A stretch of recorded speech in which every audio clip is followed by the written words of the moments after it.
Hello, I'm Callum Dilietto, and this is season 3 of the Flock Together podcast in partnership with Visit Norway. We're here today at Shangri-La at the Shard, London, and I'm joined by Maria. Hello. My favourite thing is you are the most gregarious person I know, and you're out there, and every event, you are the loudest person in the room. You're actually a bit nervous, aren't you? Absolutely terrified. Absolutely terrified. There's something about when somebody puts a camera on you, it just breaks down your soul, because you know later you're going to have to listen to your own voice, and then you'll know what other people have to go through on a daily basis. That breaks down your soul. That is dramatic. Yeah. I'm enjoying seeing this side of you. I'm like, I thought you were going to give me the most jip, but actually I feel like... We'll get there. It'll be fine. We're warming up. Yeah, it will come. The first part of the podcast is remembering. So what was your first ever? Because you've been on some incredible trips. I've had you on Instagram for a long time, and I'm constantly jealous of where you are and where you're staying and things. But what was your first ever work trip? It was 2011-ish. I was in my mid-20s, and it was a BlackBerry incentive. And I was working for BT as a channel marketing manager. My job was not to run the event, it was to run the back office of the incentive. So all the results, the metrics, the reporting, making sure the communications were going out, and the theme was wonderful. And I was never expecting to actually go on the trip itself. And I think somebody dropped out a week before the event. Perfect. And my director at the time, Max Taylor, rang and said, "Hey, I've got some news, you're gonna love this. Do you fancy going on the trip?" I could not believe my luck. It was safari for my first trip to Nairobi and the Masai Mara, first class, Virgin Atlantic. Put it into perspective, I did not travel extensively as a young person. I think the first time I stayed in a hotel, I was 18. Yeah. So I was 25, had never been to Africa, let alone first class anywhere. Unbelievable, unbelievable. I love that. Did you perhaps maybe, kind of cause that person to drop out? Did you put something in their food or something? Oh, suddenly they're ill. Oh, what? Now I'm going. Oh, okay. I didn't. I felt bad that they were ill and couldn't go. At the same time, once I was there, I was like... buzzing. I was buzzing. Absolutely buzzing, yeah. That is a great intro. Oh, yeah. That's a great intro. But also I fear that's probably what set your standards. Because from that point on, I feel like your standards are very high. I think genuinely when I got there, I couldn't believe my luck. But it was so far different to anything I had experienced before in terms of travel, let alone events, that it genuinely changed my life. That one event changed my life. And everything that's happened since then, that was the catalyst for it. And I think back to it so fondly. And I don't think anything will ever beat that one moment, because it's the moment where you go, oh, this is an entirely new industry, world, set of experiences. I think it was probably the most inspirational moment of my career, and it was one that I completely lucked out on, to be honest, rather than orchestrated. So really lucky. I love that. I love that. And there's something special about Africa as well. It's probably the best trip I've ever been on. But when you're there, and the stars are so bright, and you're just so connected, and there is something special in the air. Yeah, totally. Every time I go back to Africa, something miraculous happens, and it's something that's happened by nature. And you can produce the best events in the world, and you can plan everything down to a T. But I think when you're in Africa, something happens by itself, and that's just the magic. And yeah, you can't overplan that. You just have to take it in, breathe it in. I feel like the air's different in Africa. Yeah. And what was your last work trip? My last big work trip for Nteractive was a brand summit in Boston, 500 people for one of our long-term clients. And New Balance has been an Nteractive account for over a decade. The team that look after that account at Nteractive are absolute partners with the client. They know the depth of that relationship through and through. So I was really privileged to just be able to tag along really on that trip and see this huge brand summit come to life. The event was like an embodiment of their brand. Everything from the food, what was being presented, the content, the goodie bags. It was not just a moment in time. It really set the business up and 500 key people for what the messages were for that whole year. And to see how the team produced that for 4 days, from factory visits to awards ceremonies to plenary sessions to charity sessions, it was a whirlwind of an introduction to what Nteractive does, to be honest. Yeah, it's amazing. Yeah, because you're fairly new into your role at Very Nteractive. new, yeah. And I feel like it's a great fit. Like you and a couple of other the new hires that have come into the agency, I think like it's setting some high standards, you know? It's made ripples. Well, that's very kind. I think the reality is, I think Nteractive has always made ripples in the circles that know it. Yeah. So it's been an if you know, and if you don't, that's fine as well. I think that's changing. I think we're really eager to spread the news of the amazing work and the amazing people and the amazing accounts and the length of relationships that we have with some of these clients. And I'm just one very, very small part of what is almost an 150-person business. So that's very nice for you to say. But there's a lot of people that have been there a long time doing absolutely amazing things. So. The next part of the podcast is about revisiting. So it sounds like your first ever trip is one that you might want to revisit. But like, if you could relive an experience, transport yourself back in time into that moment, what destination experience would you like to relive? It's actually not dissimilar to my first experience, and it isn't until this moment that I think, oh, maybe there is a parallel there. Maybe that's why I'm picking it, and I didn't expect. I would probably go to Kruger Shalati, which is in Kruger, so yes, it is a safari. I would say that is one of the most unusual, unexpected trips anyone can go on. So yes, you are on safari, but you're not staying in a lodge. You're actually staying on a bridge, on a train, a converted train that's stationary on a bridge that's been converted into a hotel.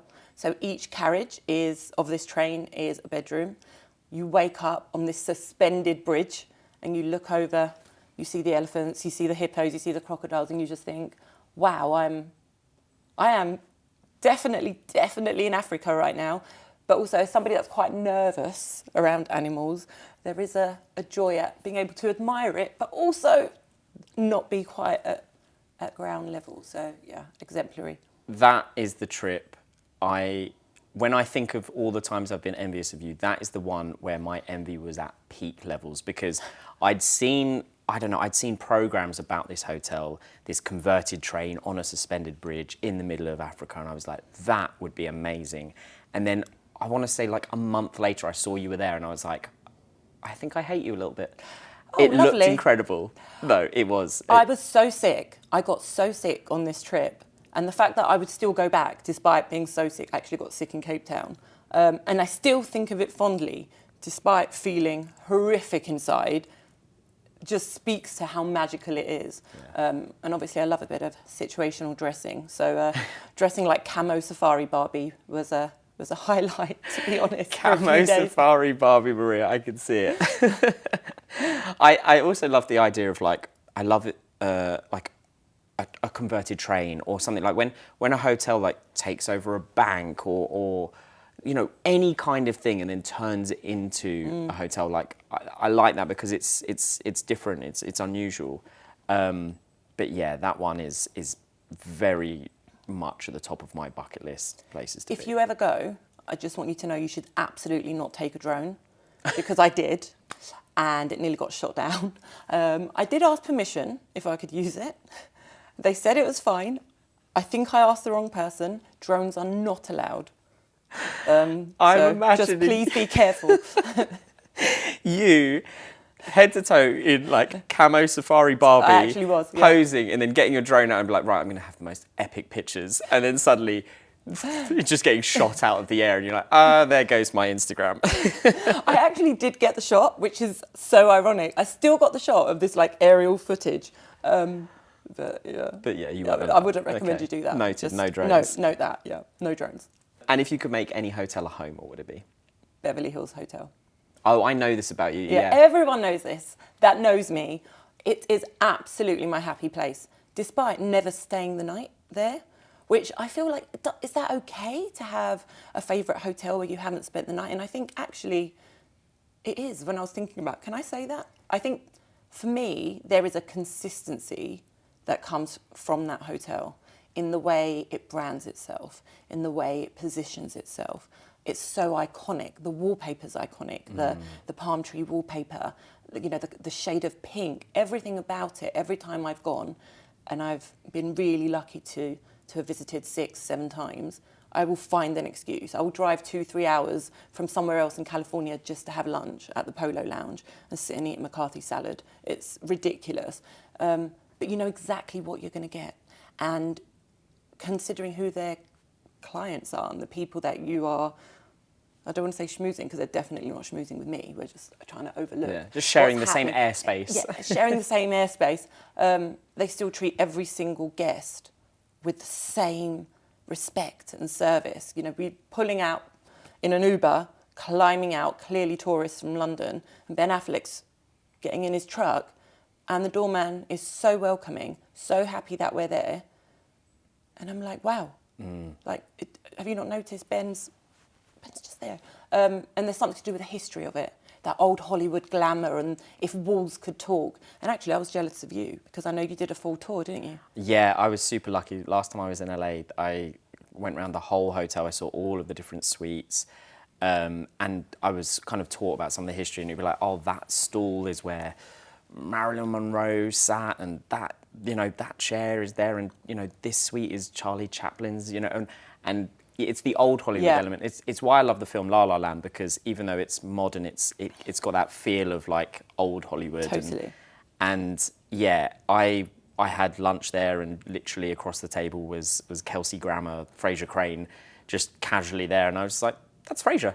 That's Frasier. And I was just like, just keep it cool. And everyone's so cool about it. Yeah. And I'm like, I haven't taken my son yet. He's 4. My husband's like, I know why you want to go to California this summer. It's because he's 4 now and he won't embarrass you in the Polo Lounge. But you know, if I'm having a bad day at work or a bad week at work, because I get the Polo Lounge mug out in conference calls. So if I'm drinking out of my Polo Lounge mug, it means you're having a bad day. It's a bad day, and I just need to. You don't use that. You know, what if it breaks? Noted. Okay, if ever I'm on a Zoom call or something and I see that mug, I'll know. She's had a bad morning. Yeah. She's having a bad one.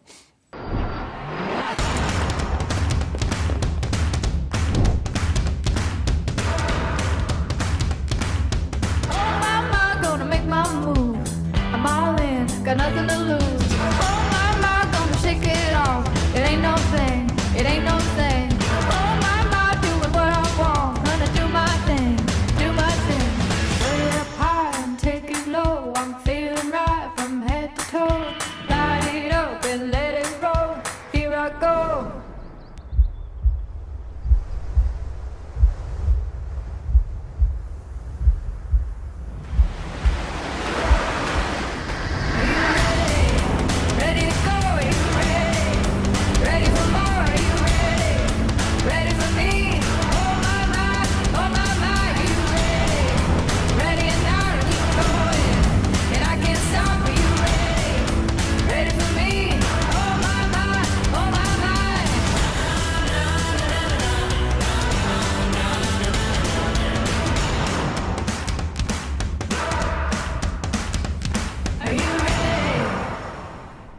So the next part of the podcast is reimagine, and you know, you've planned some incredible incentive trips for your companies and clients.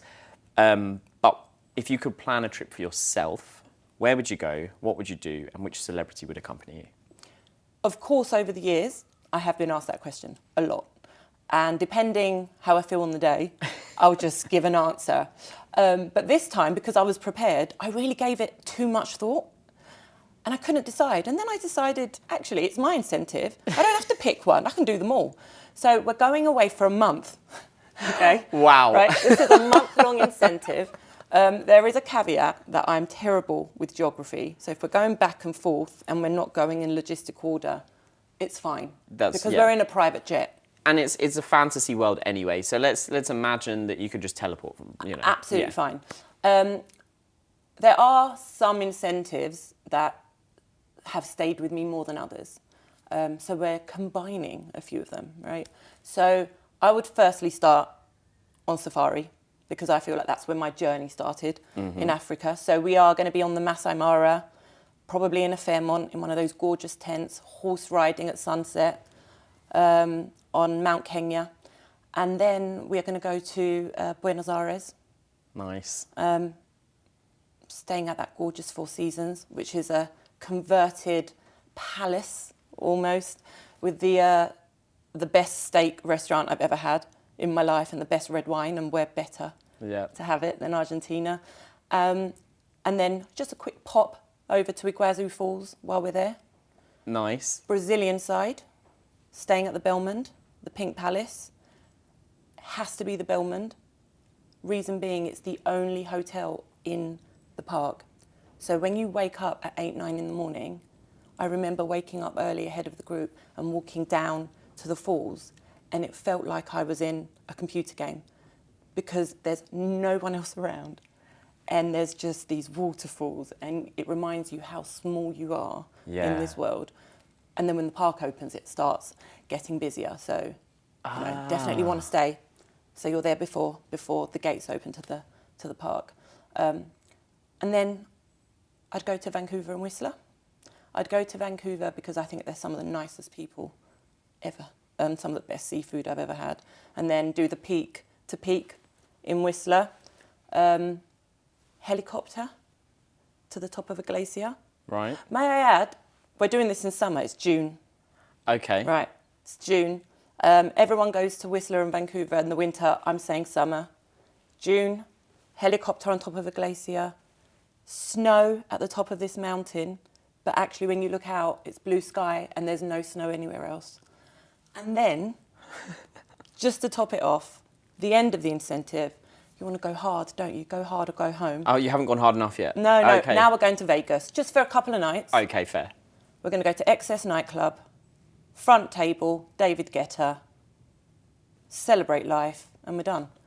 And you're wondering, who am I taking? We're taking Emma Grede, who is, she's actually British, but she owns like Good American. She's a shareholder in Skims. She's been on Dragon's Den recently, so she's this up-and-coming businesswoman. She's very true to herself. I think she'll like feed my brain. Like, I might actually learn something over the course of this fun month. Adele.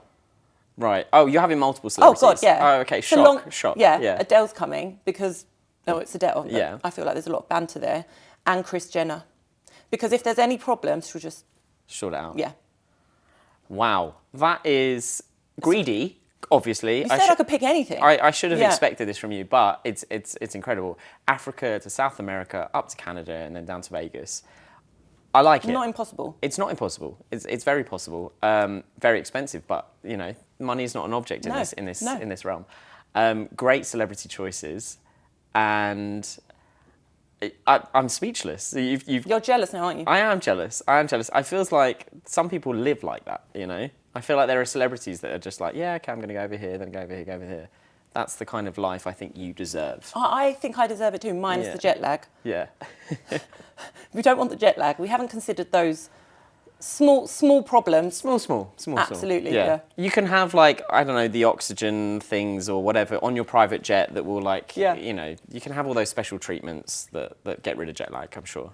I think the reason there's so many elements is because it depends what you want from the event and what you want from the incentive. There's some moments where I go, actually, I really think a city's going to work because of who the group is, and there may be age demographic, or they don't know each other very well, so they need to be somewhere really busy so that they don't feel lost and awkward. There's other times where actually you really want a group to connect emotionally, and then you want to be somewhere that's a bit more remote.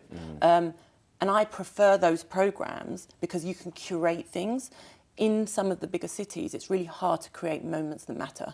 So just mixing it up, bit of everything on this month's journey. And finally, what is your letter to the industry? I have this thing, shall we call it a thing, about fam trips and industry invites, whereby I think it's okay to have open and clear conversations with whoever is inviting you and say, right now, today, I don't have a requirement for this venue or this destination. And I think the best partnerships are the ones where whoever has sent that invitation understands that, but takes a long-term view. Because at any point you can get a phone call where a client has asked for a particular venue or destination, and you as an agency need to be prepared, not scrambling. So again, when suppliers take a short-term view and focus on what they think is going to close immediately, that's not driving their partnership and long-term pipeline. But for agencies who also decline opportunities because they think their clients are not necessarily the right fit, once you get that call from a client, are you able to best serve them? So I just think we need to be more transparent with each other. I think that's where strength of partnership comes from. And I think that's where trust comes from. And I think ultimately, you know, that's the pivotal moment of growth for any industry, regardless of who it may be. Yeah, and I think there's that mutual respect both sides, right? Is if you say, look, I don't have anything directly relevant for you right this very second, and they say, well, okay, that's fine, but we recognise that you may have something in the future. But as long as that communication and respect is there, then both sides are aware of it and it's fine, you know, because obviously sometimes there are pressures on one side to have an ROI of a fam trip, and we need to make sure that it's worthwhile. But as long as, what I think happens is a lot of people will pretend that, oh yeah, I've got an RFP for you, I've got that, and that's where the mistrust comes and the disrespect. And so I think eliminate that, have that transparency, open conversation. I don't have anything for you right now, but chances are my clients will. And then they can say, all right, yeah, actually, do you know what? I'm going to take a long-term view on this, and I still want you to come along because also you've shown me respect. Yeah. And I think that's the key there. Yeah, I think fundamentally, you can't force somebody to purchase or make a decision at the point where you feel it's appropriate. All you can do, and marketeers are excellent at this, it's the reason for their existence, is put yourself front of mind at the point where somebody is ready to purchase, buy, or open a collaborative conversation. So that, I think, does come from people, I don't want to say lying, but potentially not being transparent. A great example was, I was at an awards ceremony in October, and there was a supplier that said, oh, you know, let's sit down. One of my partners is coming over at Christmas. Let's go for breakfast. And I said, I'd love to have breakfast and have a conversation. I'm still finding my feet in my new role, so I'm not sure how we're going to be able to work together. And this particular person said, you know what, it's actually absolutely fine. Whether it's in a month, in a year, or in 2027, we are going to work together, and I want us to have a relationship. And interestingly enough, 2 weeks ago, we got an unexpected RFP, and they specified that they wanted this type of destination and supplier. And I thought, you know, who's front of mind? It was the person that was willing to have a really open, transparent conversation and wasn't thinking about the bottom of the funnel, but was working on their awareness piece at the top. So very, very quickly towards the end, we do a quick fire round. Ooh, pressure. So I'm going to ask you a series of questions and you just say A or B. Okay? A or B, okay. Packing, last minute or week before? Week before. Carry on or check in? Both. What? You're so greedy. You want everything. You're like, yes, all of it. Transparent. I'm taking both. And I'm overweight as well, yeah. Airport lounge or shopping? Lounge. Aisle or window? Aisle. Sure about that one? 100%, yeah. City or nature? To live, city. But to experience? Nature. Okay, all right, okay. Lay-in or early start? Early start. Poolside or seaside? Poolside. It's that sand. You're preaching to the choir. I'm like, what? You just find it 5 days later. You've left Dubai, you're now in Barnet, North London, and there's sand on your arm. And you think, what? It just sticks and follows you. I'm not about that. No, sorry. Sand, for me, is the worst. And with a 4-year-old, absolutely poolside, yeah. Lifeguards and all sorts. Planned or spontaneous? Planned. Breakfast, hot or cold? Hot. Hotel, room service or restaurant? Restaurant. Nice. You know, especially at the Beverly Hills, right? You never know who you're going to see. You never know who you're going to see. Exactly.